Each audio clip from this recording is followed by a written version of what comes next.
Hi guys, this is Renegan Lim TV. For today's video, may panibago na naman tayong item na i-review. Ito pala ang EcoFlow River 3 Power Station. Dahil sa pagtaas ng gasolina, sabay na rin ang pagtaas ng ating kuryente. Kaya itong video na to ay para sa inyo. Pero bago yan, don't forget to like and subscribe my YouTube channel. Okay guys, bali ito pala yung pinaka-box ng EcoFlow River 3. At inform ko pala kayo guys na itong solar panel ay bukod na binibili po. Bukod ko po ito na binili. Okay guys, sa box, open natin.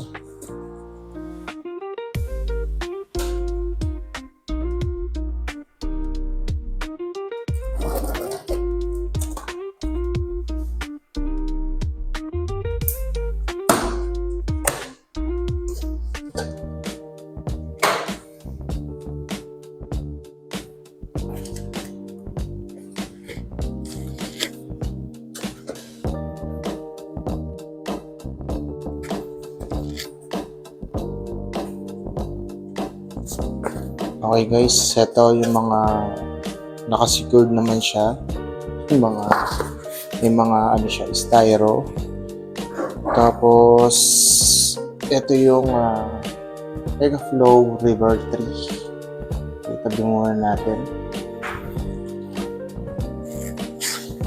Tapos sa mga kasama niya na accessories, natin ito.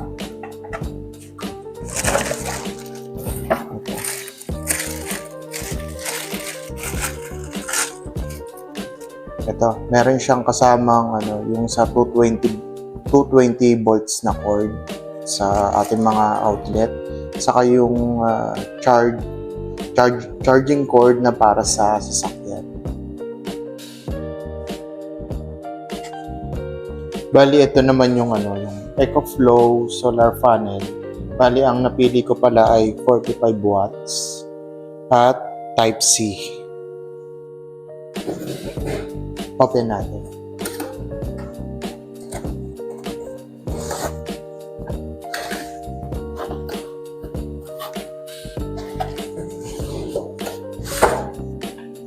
Okay guys, sa loob ng box, ganito siya. Tapos ito, check natin kung ano yung accessories na kasama. Kali, ito, meron siyang carabiner. Tapos ito yung cord na para dun sa sa EcoFlow series. Okay. Tingnan natin yung box. Ito pala yung yung pinaka solar panel, bali foldable siya. Tapos manipis lang. Saka yung weight niya siguro nasa 1.5 kilo. Okay? Yung napili ko ay type C. Yan. Type C. Ito po yung yung model na type C. Dahil meron kasing isang model ng solar panel na iba yung niya, yung kino-connect dito. Tapos ito yung para dito.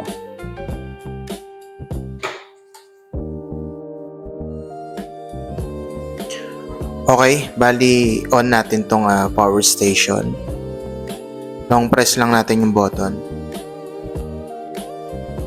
Tapos makikita natin dito na 100%. Means yun na siya ay fully charged. At meron siya dito 84 hours.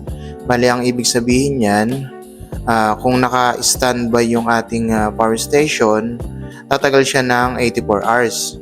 Kung i-convert natin yun sa days, ay almost nasa 3.5 yun na tatagal.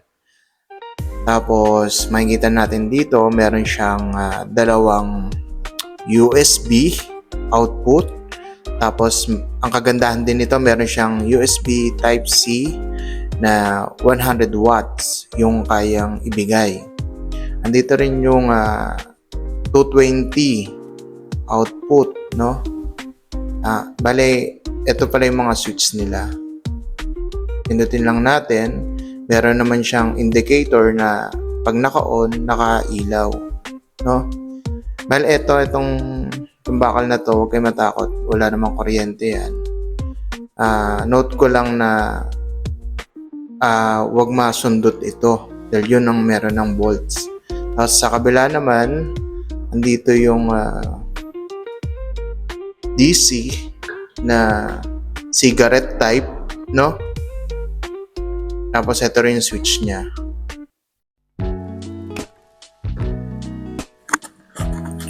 Dito naman natin makikita sa gilid yung saksakan ng kanyang 220 cord. Tapos ito namang ano na to ay para sa sa solar, no? Tapos sa kabilang gilid, medyo mabigat siya, guys. Almost nasa siya 3.5 kilogram. Ito, meron siyang pan dito. Yan. Bali, ang material na ginamit dito sa power station na to ay all plastic, no?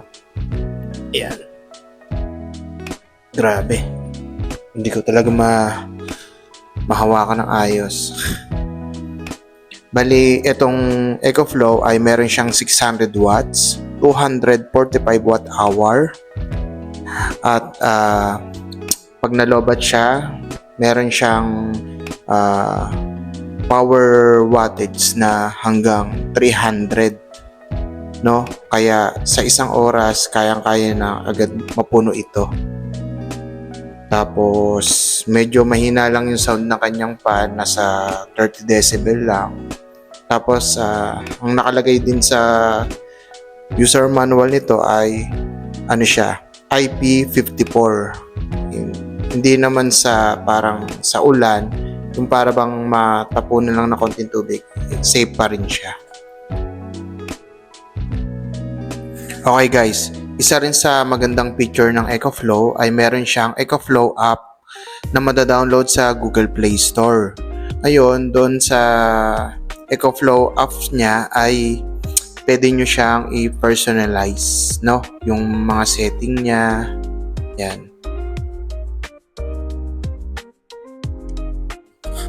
Okay guys, itatry naman natin tong EcoFlow.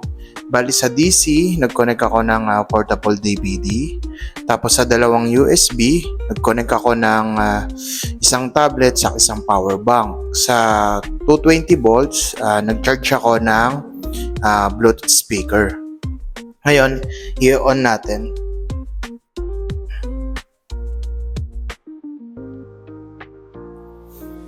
Okay guys, bali etong apat na to ay kumonsumo na siya ng 26 watts, no? Bali yung 245 watt hour, i-divide mo yon sa 26 watts, no? Ayan, nagto-27. Bali, ang na-compute ng power station ay nasa 8 hours na lang yung kanyang itatagal. Okay guys, bali try naman natin siya sa electric pan, no? Bali, itong electric pan natin ay 50 watts.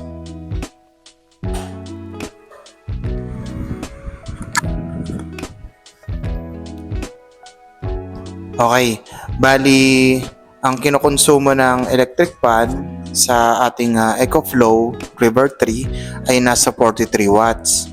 Ngayon, kung patuloy na ginagamit siya ng 43 watts, nagra-rate na lang siya ng 5 hours, no?